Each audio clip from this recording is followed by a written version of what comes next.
Oi, gente, Roberto Relubíscaro. Porque eu fui adolescente nos anos 80, eu tenho um lugar especial no meu coraçãozinho, fã de filme de terror, para slashers, né? Aqueles filmes que tem pessoas mascaradas atacando em datas comemorativas ou em dias especiais do calendário. Um dos primeiros filmes que a gente mapeia, né, no universo do slasher film se passa no Natal, que é o Black Christmas, um filme canadense lá de 1974.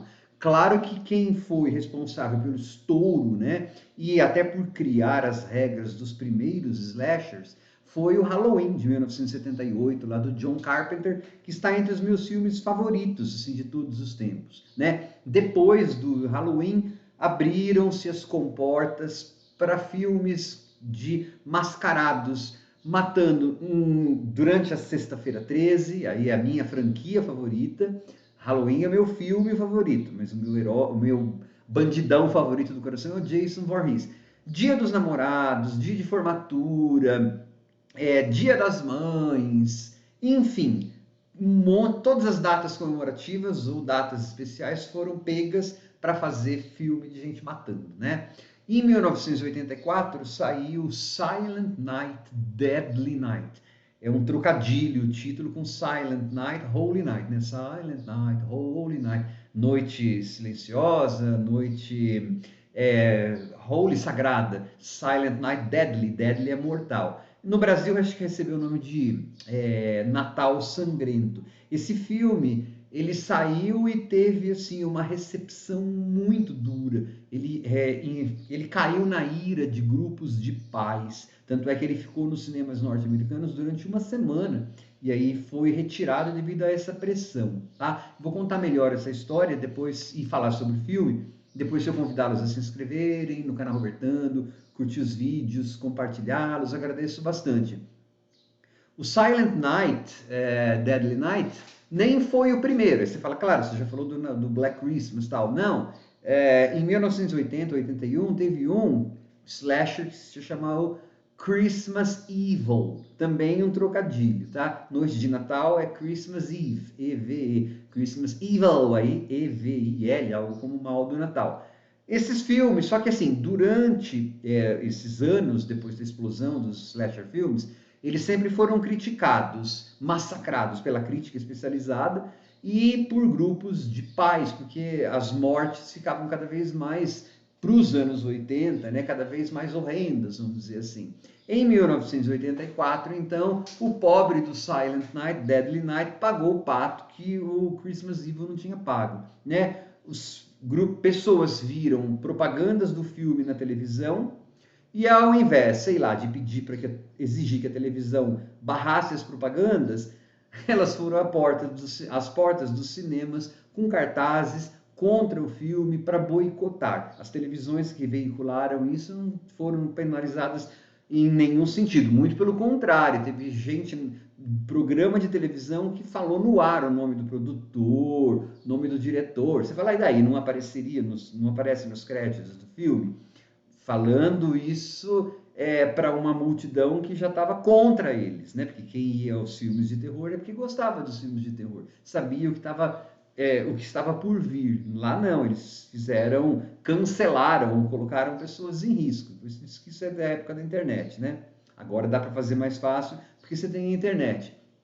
Então foi assim, um furdunço, como diz aqui na minha região. Claro que também some-se a isso, né, essa ódio dos pais, da crítica, que em 1984 a primeira fornada dos slashers já estava esfriando, já todas as datas tinham sido pegas, o gênero já estava bem exausto. Não é por acaso e não é à toa que junto com o Natal Sangrento, Silent Night, Deadly Night, foi lançado um renovador do subgênero, que foi o filme do Freddy Krueger, o primeiro, né, Pesadelo em Elm Street, Nightmare on Elm Street, A Hora do Pesadelo. Saiu junto.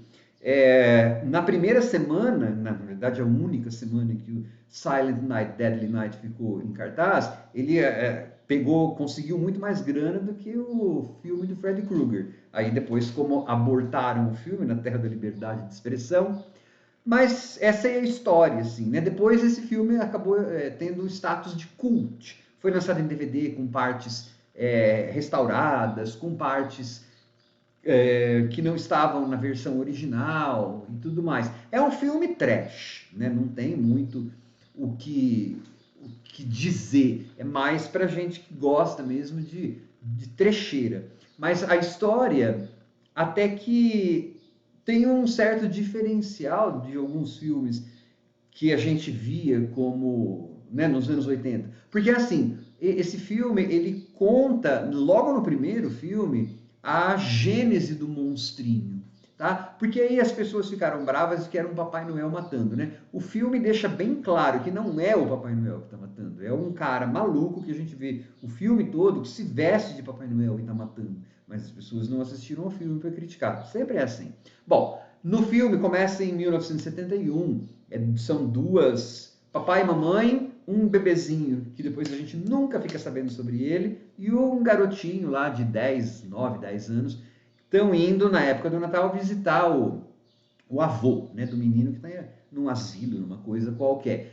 O avô está em estado catatônico e o médico pede para falar com os pais. Os pais deixam aquele menino sozinho perto né, do avô. Hora que eles entram na sala do médico, o avô começa a falar com o filho, com o neto. E em uma fala de 2 minutos, assim, exagerado, né? Os atores, assim, desse filme, ou eles estão exagerados pra caramba, ou eles...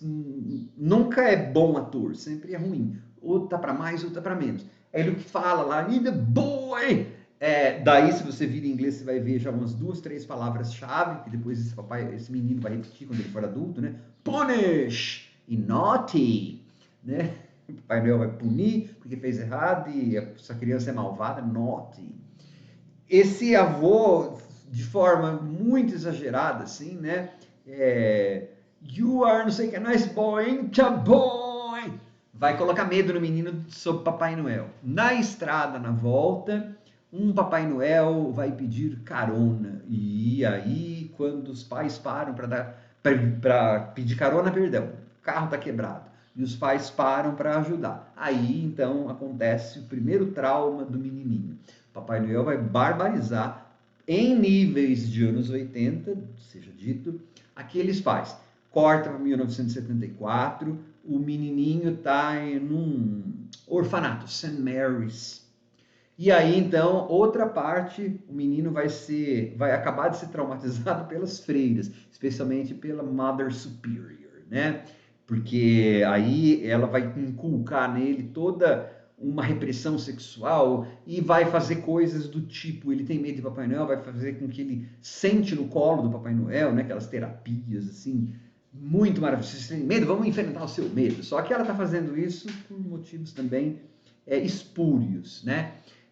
Então a gente vê que nesse primeiro filme é uma coisa meio que não tinha na época de slashers, você mostrar a gênese da personagem e por que que ela era daquele jeito. O que vai levar depois a plateia a entender por que que ele mata, não a aprovar, mas a entender. Ou, na verdade, claro, quando a gente vai ver um filme slasher, a gente gosta de ver morte, né?